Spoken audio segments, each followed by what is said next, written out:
Hey, what's up guys? Tukey here, back again with another episode of my Buffalo Bills franchise mode series right here on Madden NFL 19.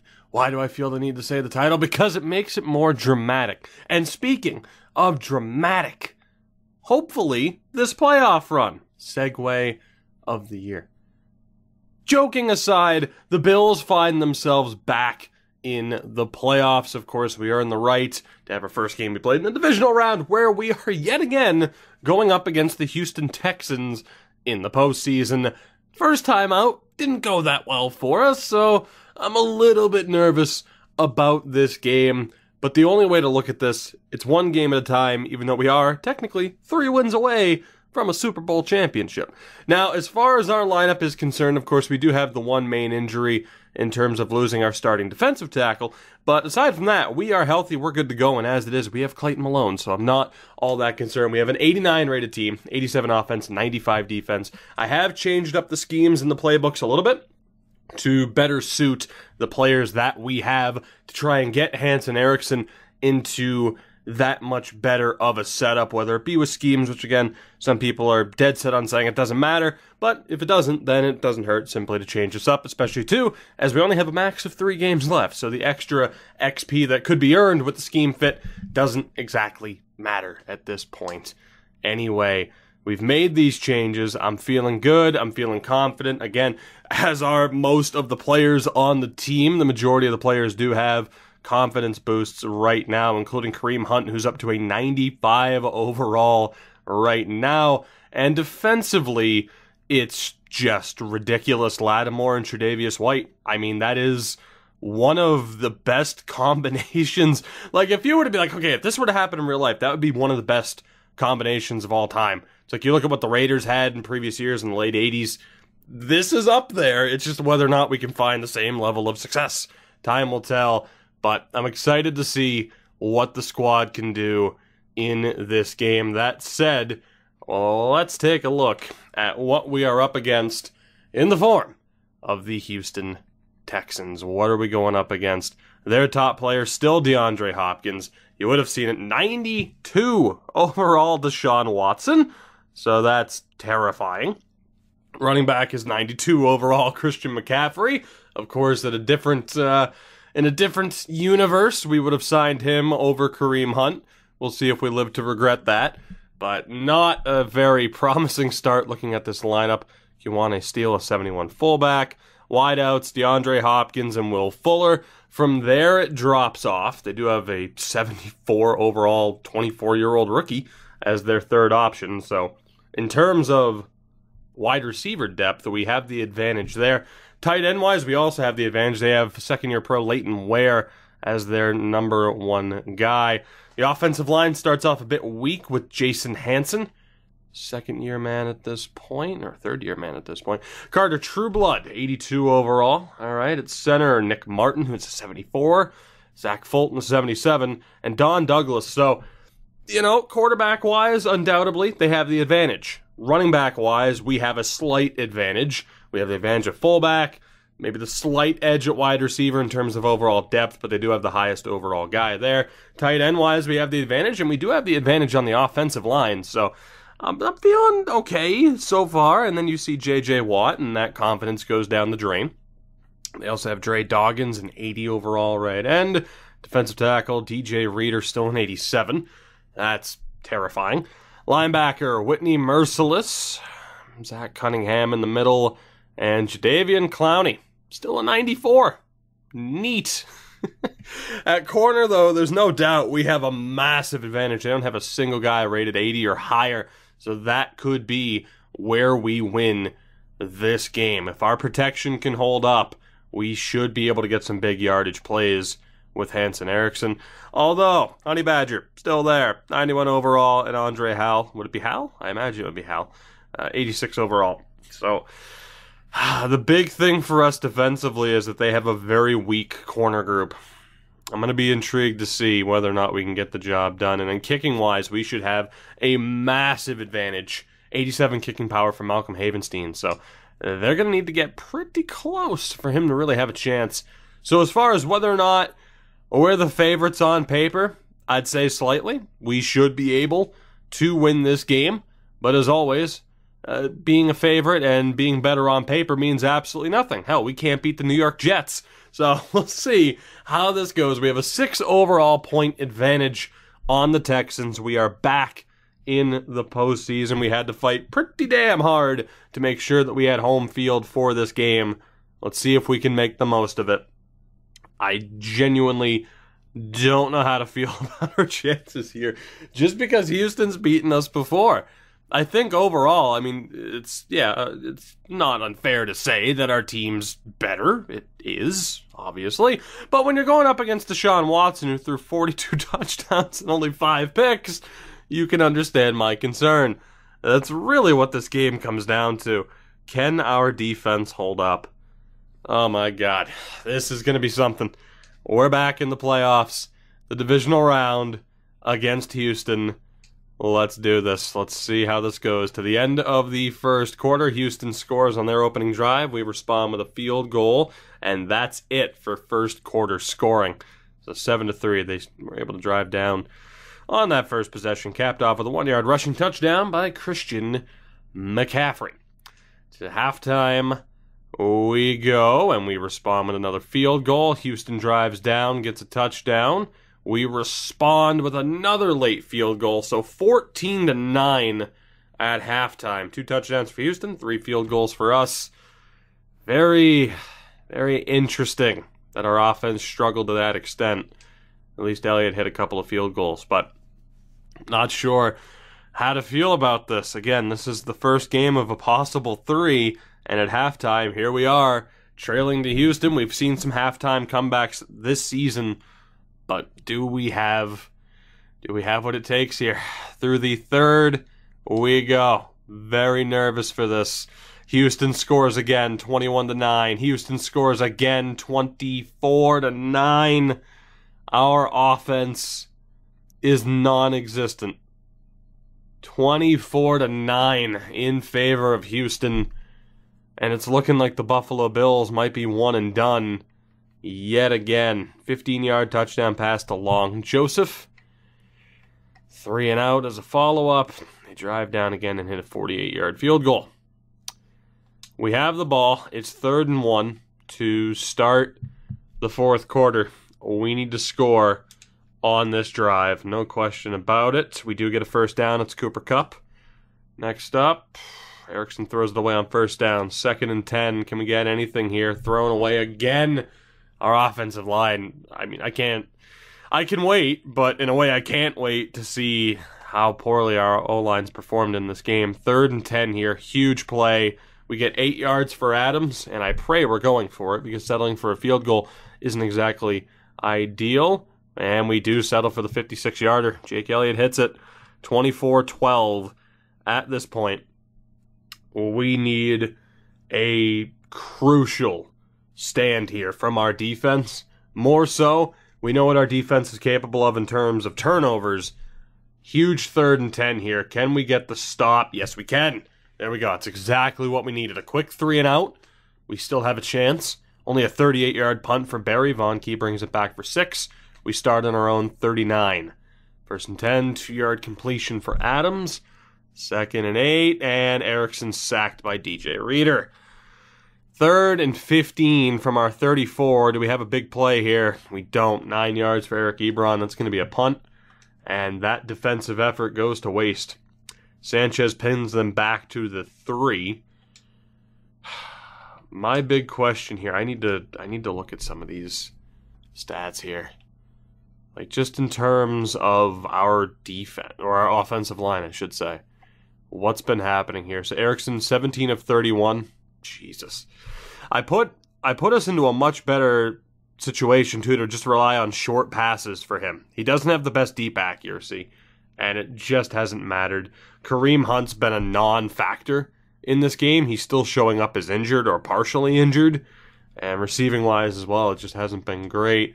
We've only allowed 1 sack, and that was on our last possession, so it just looks like the change in offense to try and better suit Hanson Erickson and his, what he's actually good at to try and make the most out of his abilities, it really hasn't worked. But we'll see here. We need another big stop on this drive. 5-yard rush for McCaffrey. Gets them to the 8. 2nd and 5. Nick Martin. That's a big penalty for us. 2nd and 9. 8 yards for McCaffrey. Huge 3rd and 1 situation. Can we get the stop? No, we cannot. And we've let them off the hook thus far. 1 yard for McCaffrey. 2nd and 9. 5 yards. Big 3rd down here. 3rd and 4. It's going to be inches or it's a 1st down. Come on. Come on. We need something. Oh my God, we're screwed. We're screwed. Our defense has completely let them off the hook. Sanchez pins them back to the 3, and they are wasting crucial time when it's still a 2-possession game. They're able to kill quite a bit of time. We will get the ball back here. 5:37 left. We're starting at our own 4. Hanson, buddy, we need you here. This is your time to shine. Oh my God. 3rd and 9 from the 5. We do get a 1st down. It's Eric Ebron, but that clock's ticking, man. We need a quick drive here, and Joseph Fields picks it off. That's it. The Houston Texans will continue their playoff dominance over us. It's just not going to happen. The offense completely stalls out. 28-yard field goal, 27-12, 3:14 remaining.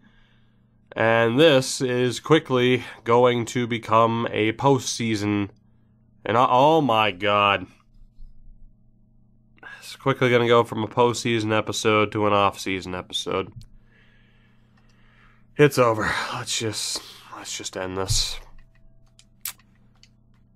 Try to set us up in better fashion and completely falter. 30-12 is the final. Houston moves on as we still struggle to find any form of postseason success. Absolutely brutal. You look at what our Hanson Erickson, Jesus.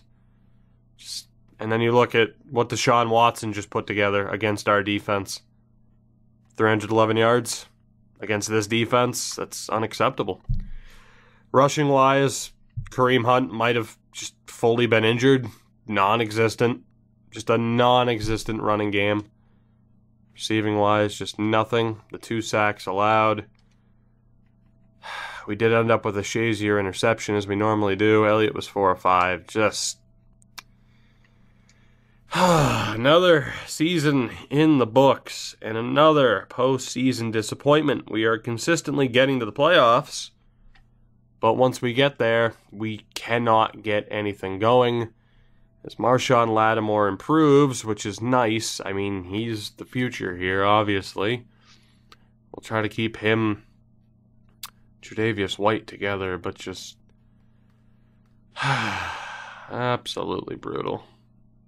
Let's make him better. Try to get the tackling boost there. It's a little bit low. Jesus Christ. +5 zone coverage. Oh my God. So yeah, Marshawn Lattimore is a beast. Hanson Erickson, unfortunately, lets us down. We need to improve his deep throw accuracy more than anything. Wow. I'm more disappointed over this than I thought I'd be. But after looking at the lineups, I really thought, like, oh yeah, we got a chance here. We should be fine. And we just didn't have it. We just didn't have it. Let's make him better as a power back, I guess. It doesn't even really matter for Drico. I'm not sure how much longer he's going to be around as it is. Again, we go from a postseason episode to a playoff episode just like that. Houston moves on. And now we get to sit here quite disappointed. I need to sign Sean McDermott. We cannot afford to lose him at all, just because of the upgrade points. So 6x5. Hopefully he's good with that. Dan Winters, is it 2023? It's not. Yeah, McDermott's the only one that needs to be signed. If he leaves, that's going to completely screw us in terms of player progression. So fingers crossed he doesn't. Had to overextend to make sure that he stayed, and he left. All right, buddy. Let's desired contract. Cool. I won't give you the 5 years. You cannot leave. You cannot. Granted, there are a couple of scouts there with expert scouting, but if he leaves, we are completely screwed. So we have Joey No Name here filling in. McDermott needs to come back, or this is turning out to be a brutal episode. Thank God. Okay. So McDermott's back. We needed him just for the fact, again, that we have the upgrades, right? So we couldn't afford to lose him. Let's take a look at the playoff situation. Damn it, didn't mean to hit team schedule. I meant to hit league schedule. Thank you very much. So right now in the divisional rounds, Bengals beat the Chiefs, Seahawks beat the Eagles. We, of course, lost. Cowboys beat the Falcons in the conference. Houston is going to another Super Bowl. They will play Seattle. Does it make you feel any better that we lost to one half of the Super Bowl? Does it make you feel any better? Because it doesn't make me feel any better. So we get a look here. Kareem Hunt goes as the starting running back. For the AFC, McCray was the best fullback, which is pretty nice. Didn't have a single wide receiver representative, though, and that's unacceptable with who we have.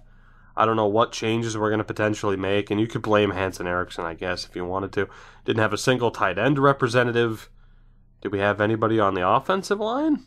Grant Stemke made it as the backup right tackle, which is pretty nice. Clayton Malone made it as the #1 defensive tackle. Ryan Shazier as the backup middle linebacker to Evans. Okay. Corner, not a single representative. Micah Hyde made it as the backup safety, and then Jake Elliott as the starting kicker, and Reynolds made it as the punt returner. So I guess we got that going for us, but brutal. Super Bowl 56, Houston and Seattle. We get our first batch of what will eventually be our final points. Scouting-wise, I don't know if we'll get to the draft in this episode. We might. I suppose it depends on how the offseason goes, just because I don't really know what the game plan is until we see who's available. I'm going to start scouting running backs too, because it might be worth getting rid of someone like Drico and Kang here in the near future. Hamilton, meh. Giordano is alright. Harris Tyler, alright. I mean, your names are reversed, but what are you going to do?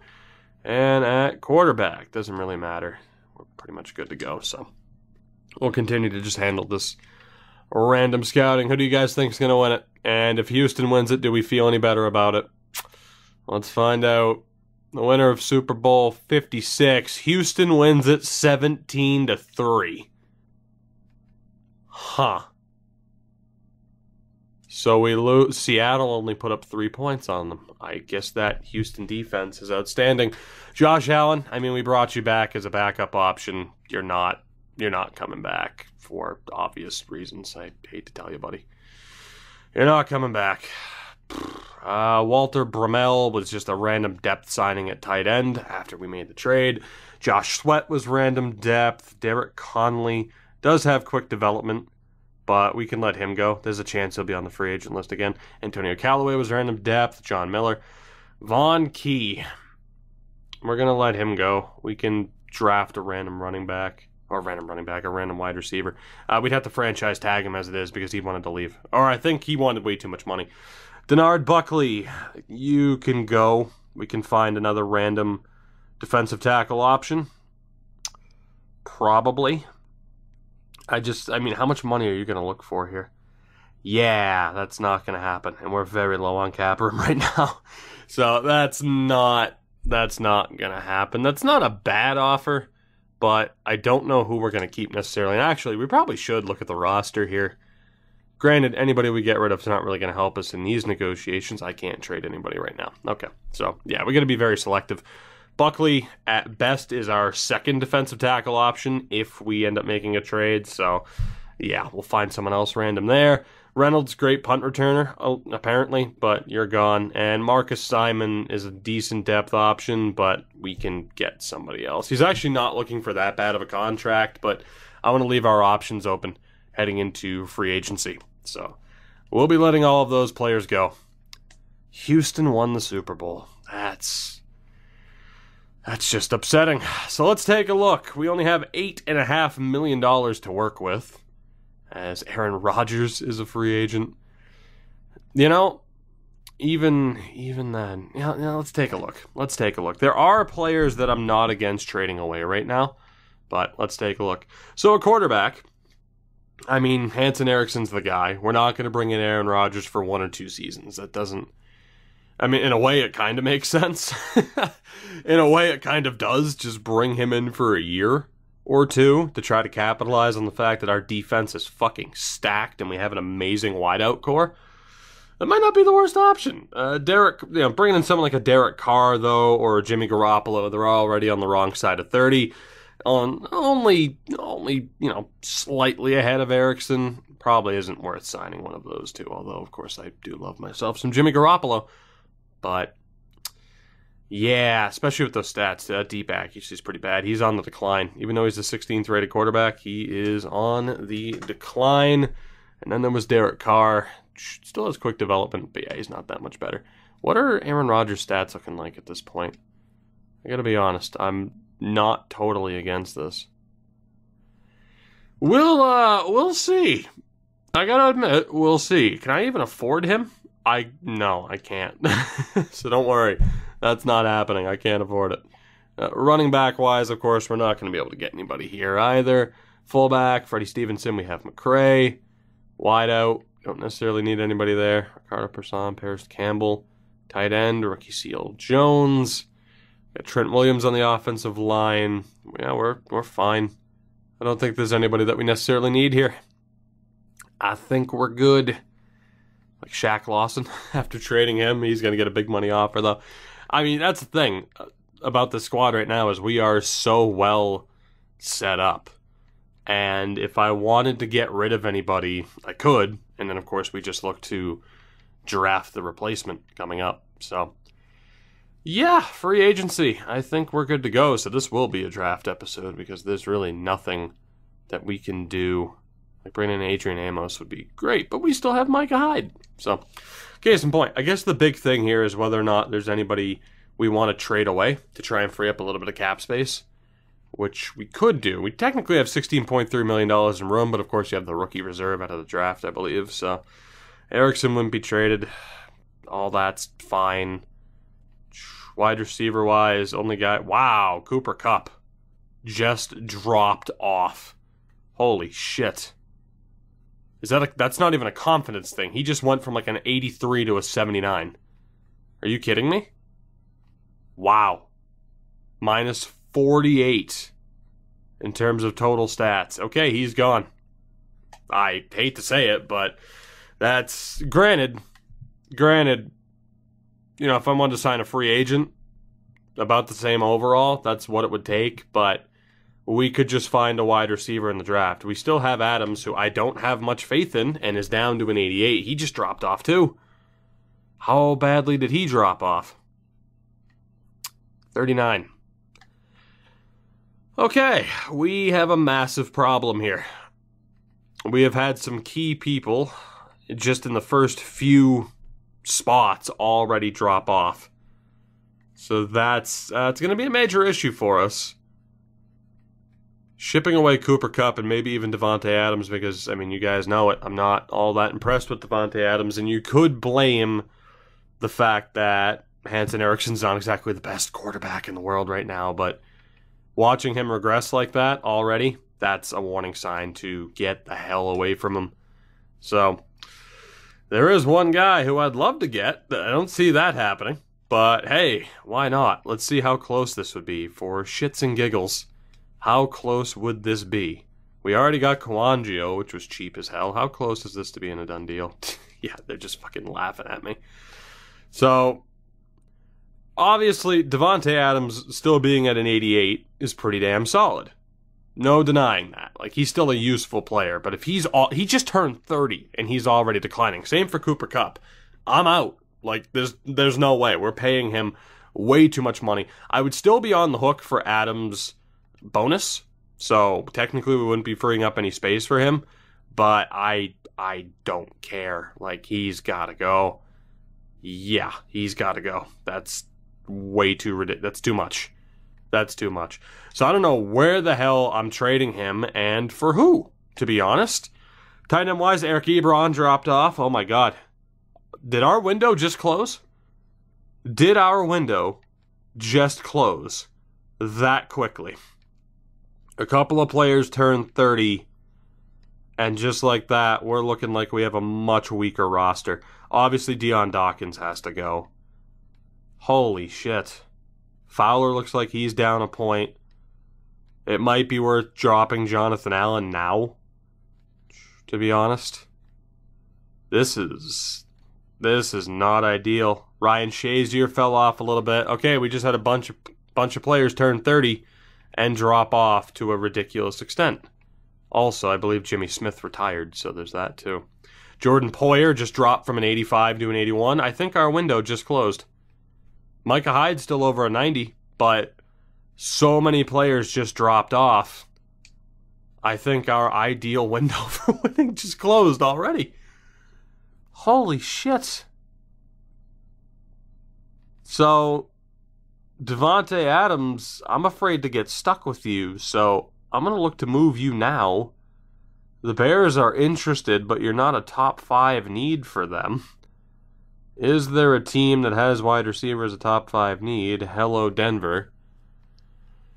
They do have someone like Nick Bosa, Morris Sims at running back, Justin Simmons at safety. They've been pretty poor. Swinging a deal. Who the hell do we have at defensive end right now? Now, obviously, the ideal situation is to trade for draft picks. If we were to make a deal here somehow for Nick Bosa, which probably isn't going to happen, and then flip Dante Fowler, that could be nice. How far away is this from happening? Quite. Well, there goes that pipe dream. Is there any other team here that has an extreme interest? This might not be a draft episode now at this point, just because of how much shit we're going to have to do with this team. And it's probably better to try and pull off these trades pre-draft just because of, cap space. Granted, I'm losing my mind. I'm sorry. I'm losing my mind. I'm sorry. I cannot believe we just had so many players hit 30 and regress that harshly. That's insane. Green Bay has an interest. Kenny Clark is an option. Idris Stevenson. Oh my God. Well, there's a potential Ryan Shazier replacement. We've already made deals with Green Bay. I mean, I imagine the deal for Kenny Clark, it's way the hell out there. He'd be an amazing pickup, but we do have Clayton Malone. Getting Stevenson, though, could be great. Yair Alexander, I believe it would be, but not looking too good. Bryce Love is up to an 86, but of course we do have Kareem Hunt, Caleb Wilson. Adding Caleb Wilson to this deal, too, and flipping Eric Ebron might not be the worst way to go. That might not be the worst way to go. Okay, yeah, well, that's certainly a possibility. So if we could work something out here, Green Bay, we've done it before. How would you like Davante Adams back? I'll flip you Eric Ebron, even though you have no interest. Yeah, that's unsurprising. How close are we? Not at all. Right, so I'm not against trading for Stevenson here. It's just a question of how high of a price would it be, and would it be better than paying draft pick wise. They also need a quarterback where we can't help there. They need a little bit of help on the offensive line, which, hey, how's one shiny Dion Dawkins sound? Apparently it doesn't. Right, so you technically need a center. I don't think they'll have any interest in Foster. And then you need a little bit of defensive end or linebacker help. Could use, let's use Jonathan Allen here if possible. Okay, they do have interest in all three, so we might actually be able to use Foster to get this done. I'm going to safety net this just in case, but like I said, I know I'm still on the hook for Davante Adams with a little bit of the cap hit and everything, but if we can flip him to get Stevenson, and then we flip Ryan Shazier, let's just keep flipping pieces around here to try and make something happen. So how close are we to having a done deal here? Says they're not interested, which is just a bold-faced lie. So, broken system. How's a 4th round pick sound? How close are we? 3rd round pick should be able to do it. This is, now, factor in what I gave up to get Davante Adams to begin with. Did I lose that initial Davante Adams trade? I think so. 3rd round pick. Wow, we actually might Still need to use Jonathan Allen to do this. I think we will. Let's just try to use all three and then maybe safety net it with a draft pick. This is like we've literally built the Green Bay Packers out of this. How close are we to having a done deal? Okay, so I think if we use Foster, Adams, and Allen, we'll free up a ton of cap space, moving forward at least, not for this re-sign phase, and we'll bring in Stevenson. And at the very least, I mean, granted, Allen doesn't have to go, but they are interested. We do technically have Jackson that we moved to defensive tackle, but the big thing there is Allen's getting paid way too much when he's not even a starter. So, at least in my opinion, it's money we could potentially spend. Actually, in fairness, that's a pretty decent deal. I'm just panicking here because, or not panicking, but I'm just shocked that we've had so many players fall off so quickly. Do they have any interest in Joe? They don't. So, Jonathan Allen. Because obviously, you know, once you hit 30, you expect to see some players drop off. But for me, in this game, it's never been this harsh. Ever. How's the second round pick look again? I think I'm going to go through with this, I got to be honest. Foster, Adams, and Allen for Stevenson in the third. Still, Jesus Christ. This might not even go through straight up. They just might not want to get rid of him, and I wouldn't necessarily blame them. But I'm going to keep safety netting it with picks just to get anything that I can, to be honest. How close are we? Will this go through straight up? No. Wow. Okay, so I can't even get that guy. I don't know what the hell I'm going to do with this roster. I genuinely don't. Panthers could use help at wide receiver. They already have DJ Moore. Luke Kuechly's 32 at this point. You got Van Noy. Cam Newton's 34. So there's going to be no help there. Patriots, that's not going to happen. Granted, you could say, well, it's going to screw them over, and you wouldn't be completely wrong. Marvin Tell, Desmond King, Malcolm Brown, Danny Shelton. Is there another team that has an extreme need? Baltimore, but they have extreme needs in a lot of different ways because that is not a good squad. Is there anybody else? Of course, you know, wide receiver doesn't need to be right up there as a team need, but still, it is a possibility.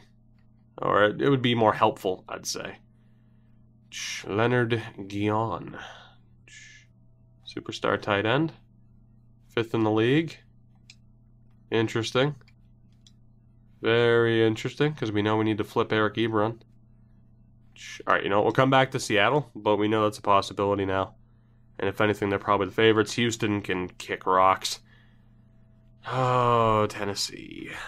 Ed Oliver, I wish. Irv Everett, I don't wish, because we already have somebody better. Anton Bowers, what is your development pattern? Quick. It's not a bad backup option with Tennessee, but I think Seattle might be the way to go. I'm not against trading for this tight end option. We know we have to move pieces anyway. How close would this be? Granted, trading a potential number 1 wide receiver for a potential number 1 tight end, often not exactly a fair trade. This isn't even going to work.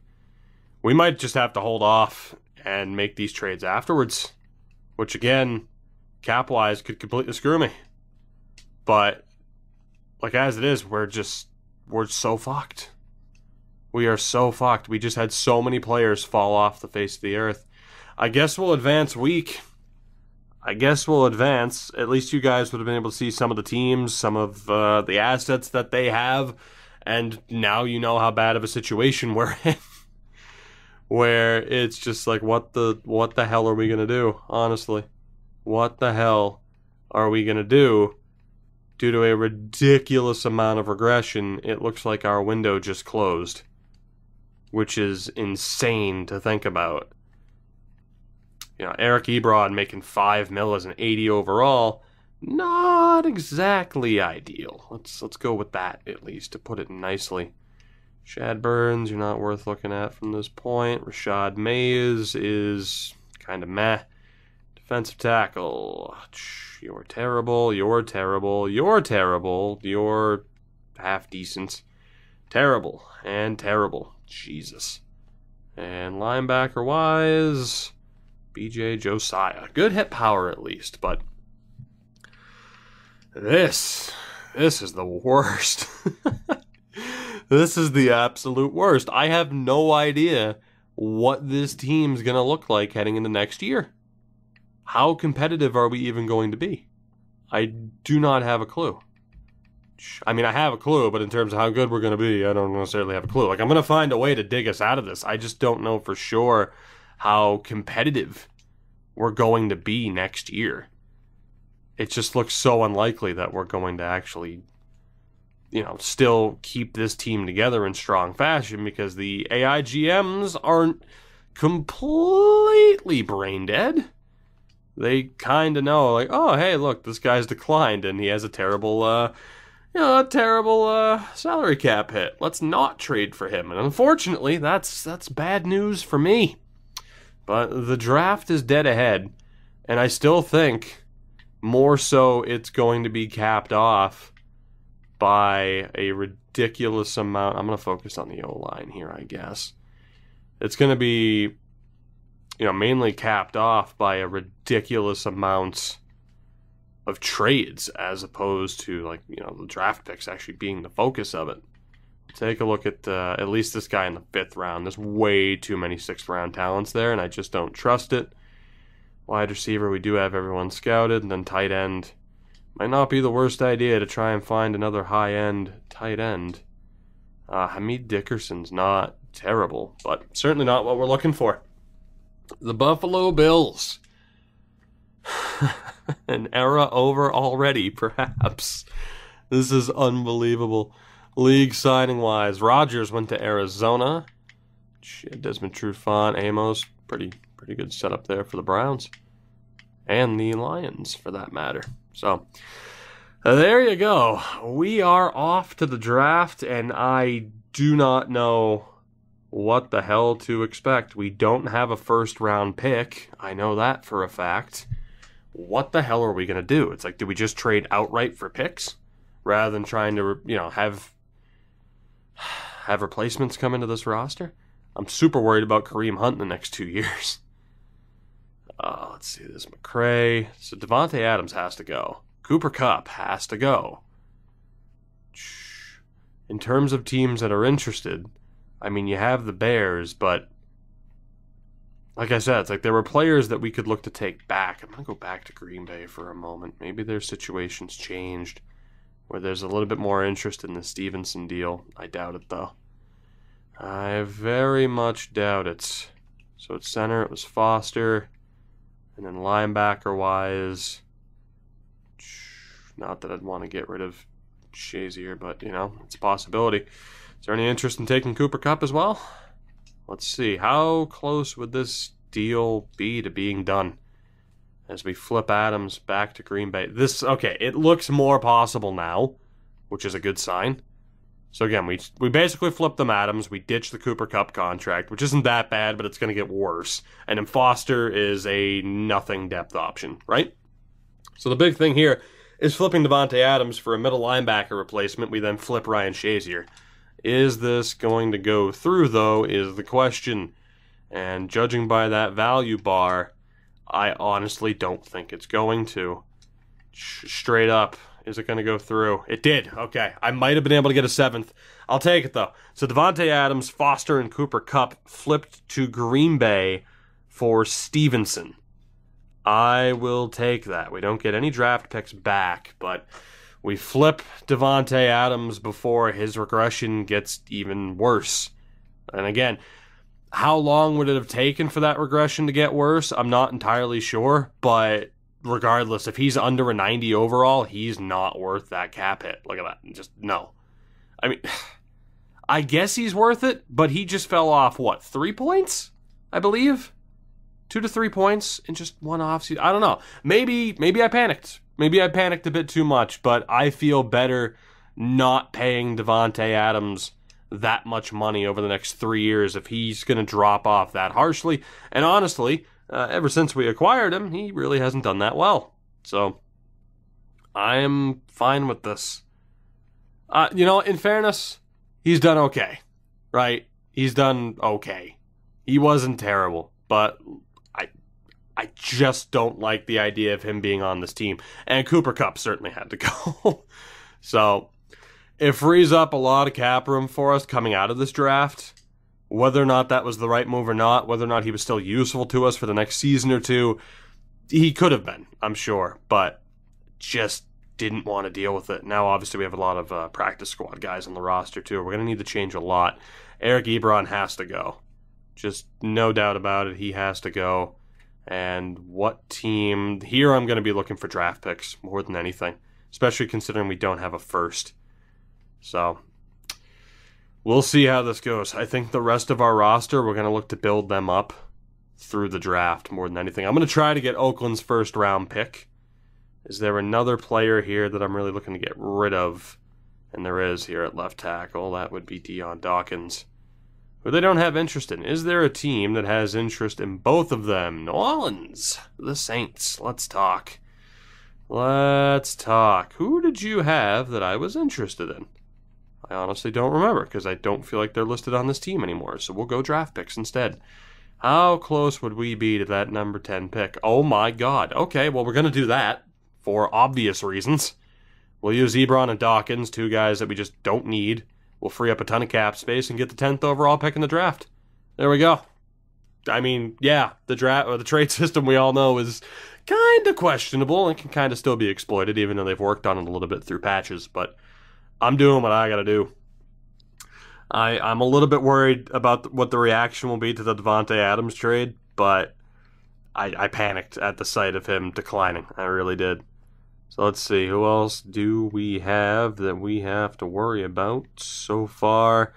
I mean, we're still going to have a strong roster, but we're going to have to change it around a bit more than I expected.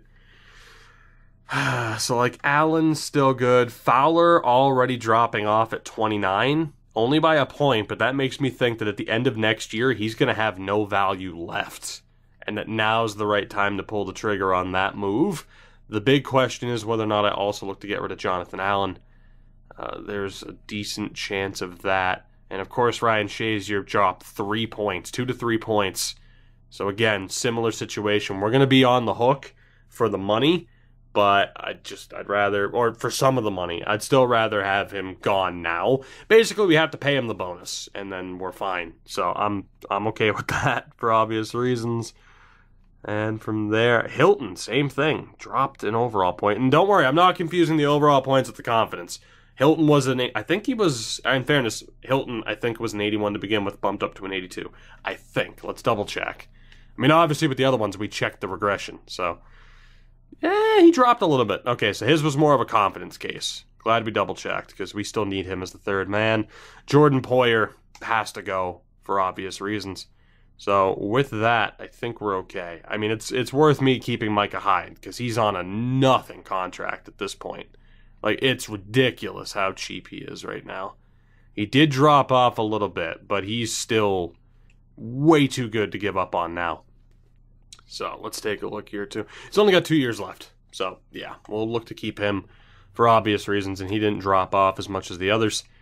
So the big thing here is just who gets dealt and for what.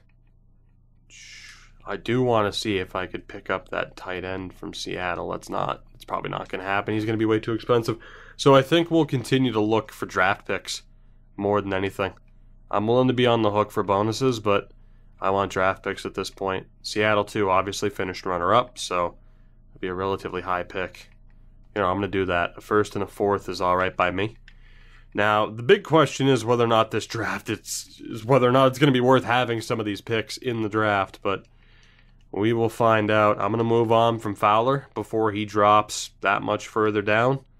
So Fowler in a 6th to Seattle for the 31st pick in the draft and a 4th round pick.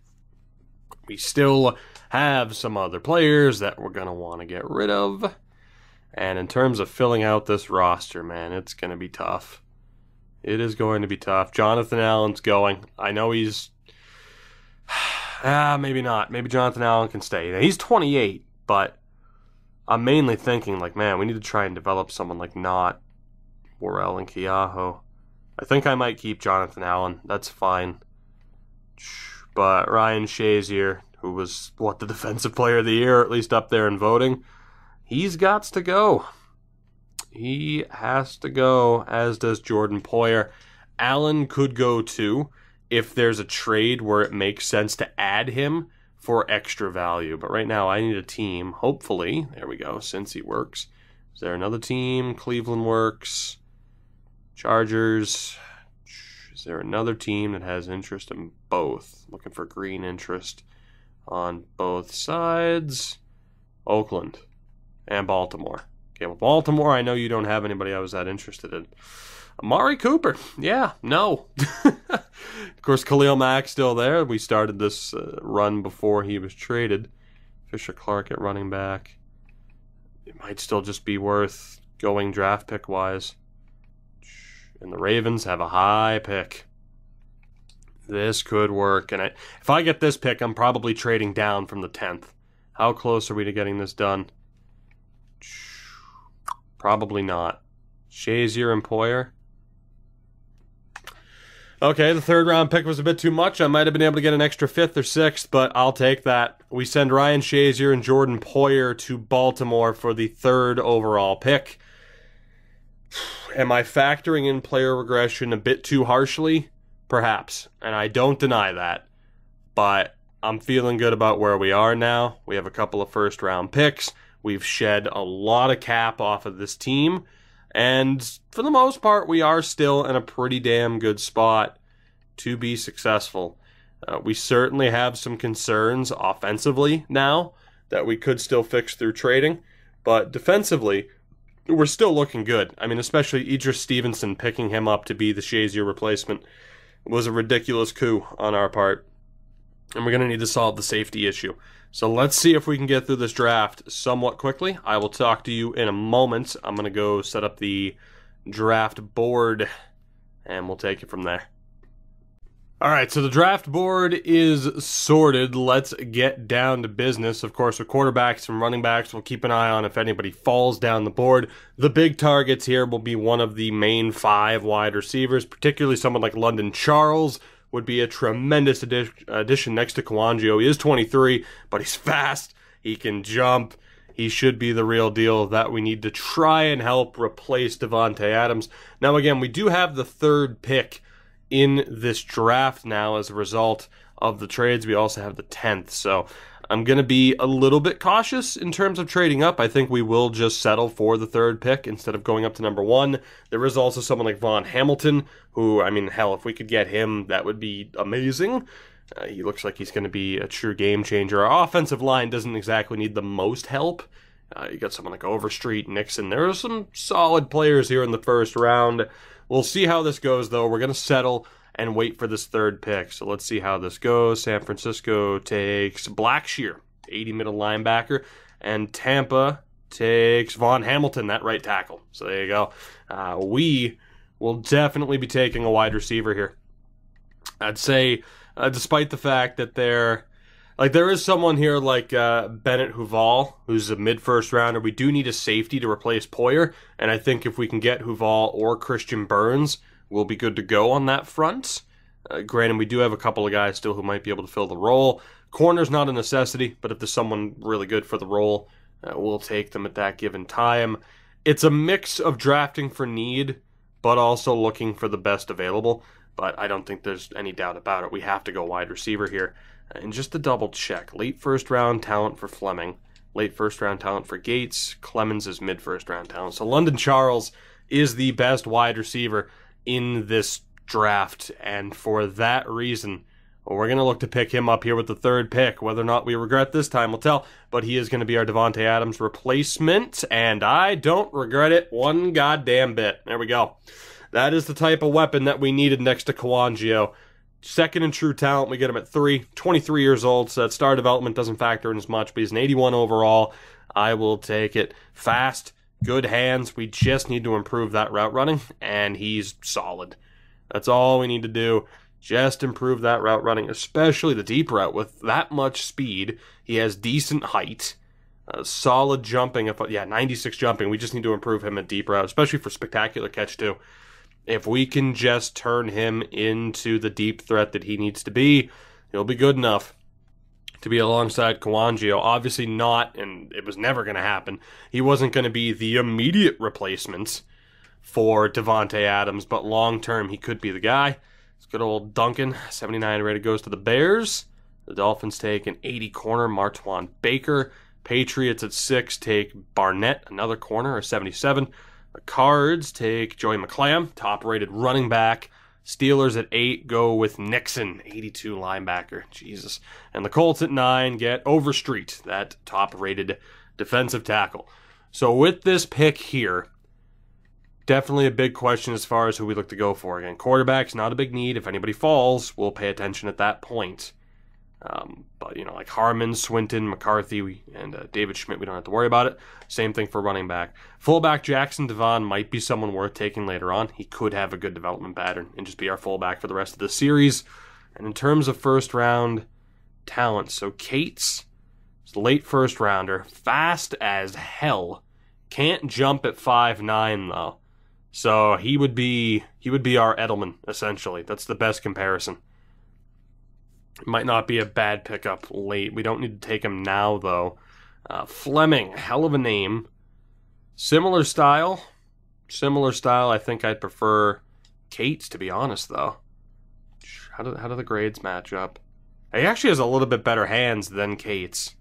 He's 22. How old was Trey Cates? 22 as well. Interesting. Either one of those two for a slot option wouldn't be too bad. You also have Rashad Gates at 6'4". Ran a 4.6. Can jump on top of having that height. Late first rounder as well. Good hands. Changing him into a tight end. He could be exactly what we need to replace the departing Ebron. And then there's Marquez Clemens, 21 years old. Ran a 4.55. I'm actually not sure about him. He's a mid-first round talent. He doesn't really excel at anything, though. Good, decent speed. Agility. Good jumping. Decent height. He's an interesting one where I don't think we have to look to take anybody in that role right now. So, tight end wise, Casey Anubi, I'm not going to risk. Although, Jesus, 6'7". Good hands. Probably good blocking as well for a tight end. I've never taken a tight end in the first round. This might not be the worst time to do it. Any other first round talent? Nobody else on the O-line. Nobody else on the defensive line. Linebackers, Marshall Benjamin, mid-first round talent, 21 years old, and fairly ridiculous. His strength is a bit of a concern, but one of his top skills is hit power. That could be worth it. Not that we necessarily need a linebacker. There's also Craig Myers, who's 23, might be further along in his development. Is there anybody else here as a first-round talent? The other safety. Okay, so the two safeties are still there, and I think Bennett Huval probably has to be the guy. He's 6'2", ran a 4.6, solid agility, great jumping at 6'2". He might be the Poyer replacement. And then there's Christian Burns, who is 24. Yeah, when's Huval expected to go? Mid-talent? I think we take him right here. Bennett Huval should be the guy. And then again, we have another first-round pick. Towards the end of the round, we might be able to get another one of those wide receivers. So we ended up taking a wide receiver third overall. We need a little bit of help at safety after trading away Jordan Poyer. Bennett Huval is going to be that replacement option, and I'll take it. Eighth in true talent, we get him at 10. 21 years old, 80 overall with quick development that could easily jump up to star development. That works for me. Going to have to work on improving the man coverage and play recognition, awareness as well, but that is a solid foundation for a young player. Bennett Huval, welcome to Buffalo. And with that, we'll just continue on here. Again, I don't think we have any other trades. Anunoby was a 79, so he would have been solid. Tight end's definitely a big concern for us. Marshall Benjamin was an 80, so it would have been nice to have either one of those two, but the bigger need was at safety, so I'm happy with what we did. Greg Myers was a 77. Chargers get Christian Burns, who was a 76. Yeah, we made the right choice there as far as who we took at safety. Victor Reed, second-rated running back, goes next. Titans take Clemens, who was a 77, which concerns me a little bit about the rest of this draft. Ooh, Giants swing and a miss. Big time. Point was, Jesus Christ, okay, this might not be the best draft from this point on. The main point was that we're looking okay. In terms of trading anybody else, it's like Jonathan Allen could still be moved, but I don't know how much of a necessity that is. Although, granted, we might be moving draft picks here because this is looking rough. Rashad Gates is off the board. Is David Schmidt, 79 quarterback to Green Bay. Raiders take Fleming. He was a 76. Let's take a look at the draft board again really quickly, just to make sure we're still in a good spot. So there's a good chance of one of those 3 quarterbacks dropping and us being able to step up and snag one of them. There's one more high-rated running back as well who could be an Kang replacement. So we'll keep an eye on that. Trey Cates is still available, and we might want to trade up just to make sure. Just to make sure. And by the way, there is a tight end here who didn't take part in the combine. He's 21. We're definitely looking to get him. Probably in the 2nd round, even though our scout's saying he's a 3rd-round talent. So I think that could be our replacement. Are there any other 1st-round talents here? The answer is no. So we're going to move up to make sure we get Cates. Let's see if we can cut a deal here with the Rams. We'll see if we can get this done and get that other wide receiver threat as we look to rebuild that core that declined much more quickly than I ever expected. So let's go with the 31st pick, and it shouldn't cost much to move up. How about a 7th? Probably going to need more than that. Yeah, just a little bit. How about a 7th and a 5th? It is technically a 1st-round pick, so yeah, I was going to say, I won't be surprised if they are a bit stingy about it, but as we've seen, this draft might already be falling off in terms of quality. Oh my god. LA, please, you're killing me here. Actually, you know what? Here. Let's see, I have interest in O-line help. Dalton Tate's there. Can I use Dalton Tate to make this happen? Do you have any interest in him? You don't. Still, what about a 1st in Dalton Tate? Really? Like, I know they didn't have any interest in him, but shit. What about Genther? What about... No interest in Genther either. Okay, they're just being difficult for the sake of being difficult. Defensively, I mean, trust me, I did see that I could use Jonathan Allen here. Which, you know, would be overkill. But how interested? They are very interested. I might be able to make this work for us. By saving our other 1st-round pick, how interested are they in Jonathan Allen? That's the real question. How interested is interested when we're talking about their interest in Jonathan Allen? How about a 1st and a 5th? Are we that interested? We look like we're 1st and a 6th territory, which, you know what, makes sense to me. And then we could just trade down straight up Allen for the 24th. I'm going to have to use that 7th-round pick here, maybe even something higher. I'm going to do it. I didn't think we'd get rid of him, but we should be able to find other options and let other players develop. So, Allen in the 7th for the 24th pick. I'll take it. That way we can get this other wide receiver, and then we still have that extra 1st-round pick that will probably look to move as well. So, we'll see how this goes, but Trey Cates is my guy. We'll see how well this works out for me, but having Kawangio, the 3rd overall pick there, and now Trey Cates might be a good way to go. Okay, that's a bit of a swing and a miss. We didn't have to give up much to do it. We freed up some cap with Jonathan Allen. That's a bit of a swing and a miss, though, unfortunately. Now, he is younger. At 22, there's a chance his development pattern could go up to quick, and if it does, then it makes it worth it. He was 29th in true talent. We took him at 24, which, again, kind of indicates that it's a weaker draft at this point. But for a slot option, though, he's not bad, right? If that development pattern goes up to quick, that's a great play. He has aggressive catch. He's fast, decent hands, great short route. The release is a bit shit, but I don't totally hate that. We just need that development pattern to go up. So it's a bit of a risk, but he was the guy I had a little bit of confidence in. Buchanan goes off the board. Pierce Barrett. I wouldn't be surprised with some of the names like Long Miller that we've seen. And this is not looking like the draft to be taking picks. You are playing with fire if you make selections in this draft. That is the only way to phrase it. We're not going to take any of the quarterbacks here. We're going to wait to see if they fall even further. We do need a backup quarterback for the season. Is there anybody else here? So we do have some 2nd-round talents. We're definitely going to look to trade down here, I'd say. Unless there's someone where it's like, okay, they can't miss. Now, Andrew Harmon is a scrambling quarterback at 21. Early 1st-round talent and still on the board. Deshaun Swinton was also a first-round talent, 21. Okay, holy shit. And then McCarthy was a mid-first-round talent. Swinton or Harmon might be worth it. Is there anybody else who was way the hell up there? Higgins. As a power back, you're not even in the top 5 among strength, so that's kind of unfortunate.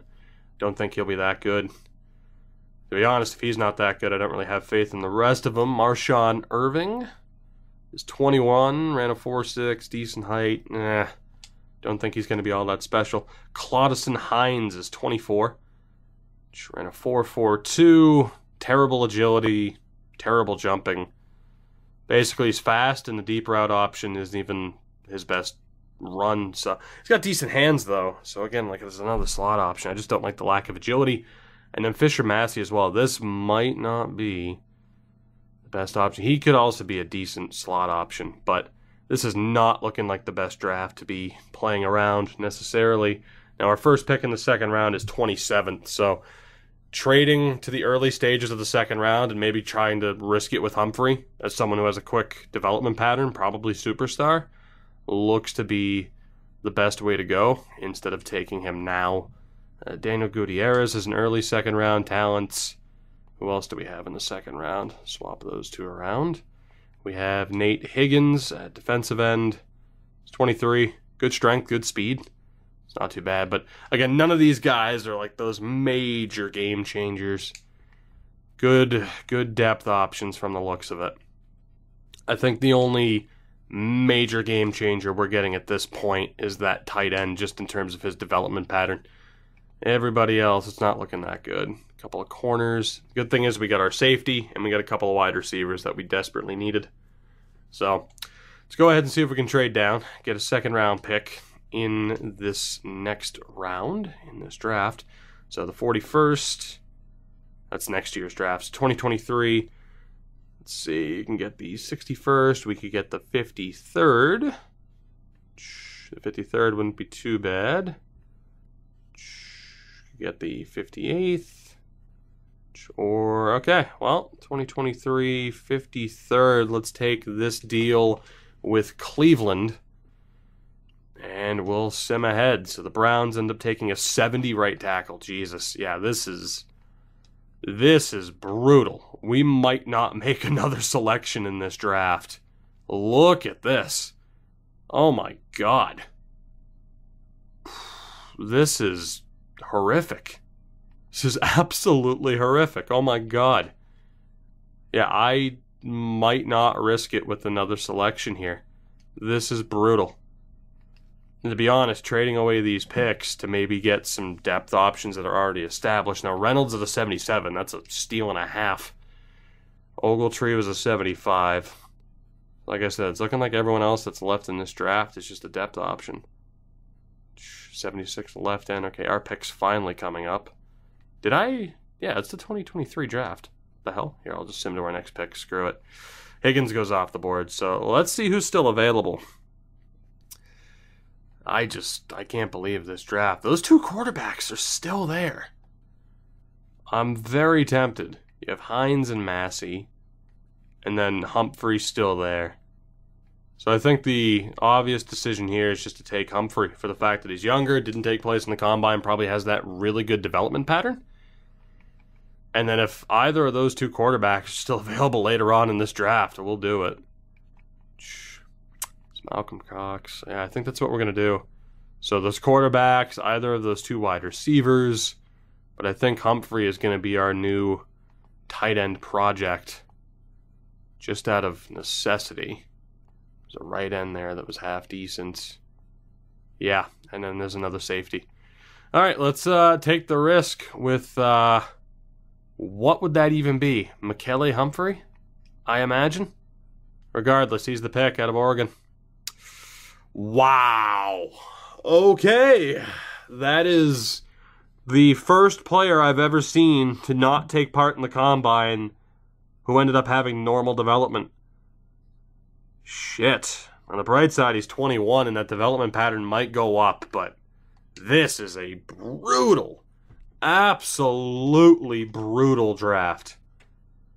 And outside of maybe taking a quarterback here, I think I'm trading out of the rest of this. Because this is just horrific. Those 2 quarterbacks that are first-round talents are still there. Like, I'm going to have to be very careful to see if there is anybody that's still worth taking. But, I mean, this is crazy how bad this draft is. This is arguably the worst draft I've ever seen this year. And I've gone through quite a few at this point. Good old Lucky Sandy, by the way. Okay. We do need a backup quarterback.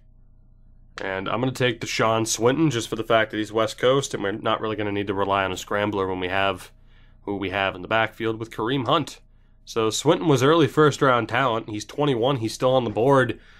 This could be another Hanson Erickson situation. Let's take him. And he's a 78 at 21 years old with quick development. So much like we've seen before, we could keep him and say, like, okay, well, you're the Erickson replacement, or we could deal him for help at a later time. But 15th in true talent, we took him at 59. It's pretty ridiculous. So Deshaun Swinton, welcome to the team. I don't regret that pick at least. Let's just go ahead and sim to our next selection. And we'll see if there's anybody else who's slipped down the order. But again, playing with fire if we elect to make a single pick. That other quarterback's off the board. So Parker Barlow is the last one. We'll remove you. Running back Dwight Faulkner. No. So Jackson Devon's still there. I'm still kind of intrigued at taking him. Wide receiver-wise, Marquise Todd, who's 21. Not that fast, decent jumping, not that agile. Good route runner, but no guarantee about the hands. Not really feeling it. Lester Wortham, he's 21. Only 5'9", relatively fast, but not that agile. Decent hands. I'm going to say no to that as well. Ben Ingram, 6 foot, not that fast, not that tall, not that agile, no thank you. And LaShae McCoy is 6'5". If only his jumping was a little bit higher. I'm not all that interested in any of those remaining wide receivers either. I gotta be honest, the only guy I'm interested in so far is that fullback. Hamid Dickerson at 6'2". Relatively strong, but not feeling it. I think we could get help elsewhere. Dallas Lambert, great name, 22. Decent 40 time, but not that agile and not that strong. That's not going to happen. Reed McDonald at 22. Not that agile, relatively strong. Not feeling it. At center, Carson Morandi, or Morandi, perhaps. He's 24. Good agility-wise and good bench press. He could be worth taking as a depth option.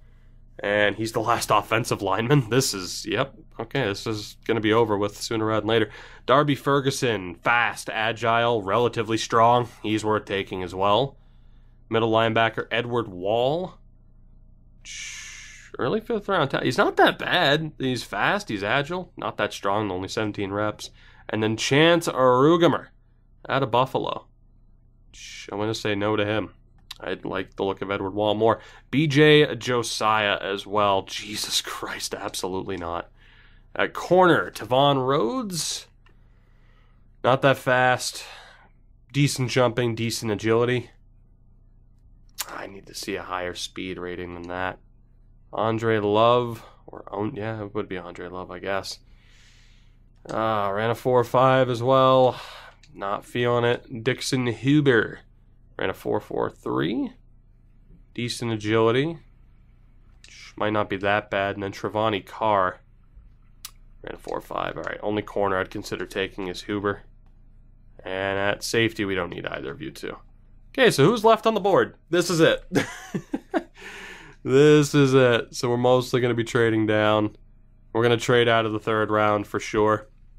We'll trade for picks next year, as opposed to trying to trade for like anybody half decent. So we can get a 3rd round pick next year from Seattle. 3rd round pick next year and a 7th. All right, well, for that reason, Atlanta wins. We'll take that extra 7th. Works for me. Again, just being very selective even with the depth options. We'll have to rely heavily on free agency coming out of this, but even then we're looking okay. So we get a 3rd round pick next year, 3rd and a 6th from the Patriots. And that'll be the way to do it. We'll take that 3rd and 6th from the Patriots next year. Hopefully be able to use those to our advantage. And now that we're in the 4th round, we have 2 of the next 3 picks. let's see who we have here. So a couple of the other guys are off the board. We are in the 4th round. I should be able to get all 3 of these guys. I gotta be honest, I'm more interested in the fullback. We're gonna take Jackson Devon here. Jackson Devon. Please have a good development pattern, buddy. I have a good feeling about you. Nope. 55th, though, in true talent. So we'll see. We probably have our future fullback. I mean, he'll just replace the one that we already have. But unfortunately, he's not even quick development, because this continues to be a fairly poor draft. Boy, menu lag's out of control right now. We'll just go ahead and get these next 2 picks out of the way. I do see that McKenzie's still there, but I'm not all that confident in him just because of that impact blocking. Yeah, he's not terrible, but not necessarily any more worth it than anybody else. So I'm going to stick to it. Yeah, I want to make sure I get these guys just in case teams go off the board. So Carson Morandi out of Oklahoma State is going to be next up. Not a bad depth option. He's 24, so, 43rd in true talent. We got him at 102. I'll take it. Like I said, beyond where we made our final first-round pick, I was fairly confident it was all depth options at that point anyway. And that is exactly what it's proven to be. We'll look to take that corner as well. Dixon Huber out of Tennessee. And he's a 73 normal development. Yeah, it's a brutal draft. Absolutely brutal. We will trade down to next year in every way. I'm not entirely sure how I feel about the state of the team right now. 4th round pick next year. Is that going to be the way to go? Yeah, it is. Let's take that pick from Cleveland. I'm not sure how I feel about this team right now, just because we had so many changes. Again, there was the panic button of getting rid of players who had declined sharply in rating. And whether or not that was the right way to handle it, I suppose time will tell. But we certainly, and by we I mean I mainly, have quite a bit of work to do in terms of sorting out this roster heading into this next season. We have quite a few roles that we need to fill. The good thing is we're going to have plenty of money to do just that, so that's promising. But let's see here. How many more picks do we have, if any? I think that was it. That was it. I think we're good. Yeah. All right, so we are done with this draft. Let's take a look one more time at what we had done. As we ended up getting the 3rd overall pick and took London Charles. We also got Bennett Huval at 10 and Trey Cates at 24. From there, Michaele Humphrey, who was a big-time disappointment. Deshaun Swinton as a backup quarterback option for the moment. Devan Morandi and Huber. And, of course, just in general, this draft kicked off by Hosey Blackshear, who was a superstar at 22. Jesus. Well, it's a good thing we already traded for a middle linebacker. So there's that. And Duncan Champion was a quick development as a rookie. So there you go. Let's advance to week 1 of the preseason. And, of course, as per usual, there'll be a lot of this that I have to handle off video. As it is, we have 54 people under contract, but that's just because of some of the holdouts from the practice squad last year. So as we get a look at this roster, we have Hanson Erickson and Deshaun Swinton. As far as what we do at quarterback, I mean, we could just do the same thing and hold on to Erickson, but he's only 2 overall points better, 2 years older than Swinton. So maybe it's already time to turn over the keys to the city. Not entirely sure. Running back-wise, we're still good to go with Kareem Hunt. Andrico and Kang will sign a better 3rd-string option. Jamon McCray will be traded for the younger Jackson Devon. And then wide receiver-wise, it's going to be led by Kouangio and Charles. I will probably look to bring in somebody else for obvious reasons. Have Trey Cates be the 4th option, and then Savage there as a kick returner. That's not a terrible situation, but we still need one more game changer there. And we'll see who that ends up being. Tight end-wise as well, we need a game changer on that front. The offensive line, thankfully, is still set up quite well. We'll have to fill out the depth options there. Defensive line is still pretty strong. Probably run a 3-4 this year. But, I mean, Clayton Malone leading the way, and then we'll see. Keahoe's there, but between Worrell, Knott, and Jackson, not sure who will take that other spot. Linebacker core is still pretty strong. And we could potentially look to trade off a little bit of depth there. but we do have Stevenson. We still have Chauncey Gardner-Johnson. We're looking pretty good. Corners, we still have the, the two-headed monster of Lattimore and White, even though they weren't that impressive in the playoffs. At safety, between Bradford and Huval, it's going to be Huval, so it'll be Huval and Hyde leading the way. And then Jake Elliott still there with Rigoberto Sanchez. Pick-wise, we have our first and second. We have 2 extra third-round picks heading into the next draft. We have 4 fourth-round picks as well. So we still have some assets to work with. We have some draft picks to work with. This team is hardly set in stone. Good thing is we have quite a bit of money to spend. We'll double-check that here just by saying, hey, let's talk Trent Williams. 11.3. Not as much as I would have thought, actually. So, money-wise, it's still, it's a little bit rough, but of course we did sign some rookies to some pretty big deals. We're looking okay. But there is still some work to be done to keep this team in a competitive spot heading into our next season. We started this episode with a little bit of optimism, and we got our teeth kicked down our throat, and now we're ending the episode with some pretty big question marks. But let me know what you guys thought of how this episode went down from the playoffs, what maybe could have changed to how I handled a major off season, and whether or not I jumped the gun and got rid of some players a bit too quickly. Let me know down in the comments below. For those of you who have still been enjoying this series, I thank you, because I'm still enjoying the series, and I am damn well determined to win something, anything, with Buffalo. And that journey continues in the next one. For now, you know the deal. Support the video. Support the channel. I thank you for it. And I will see you in the next one.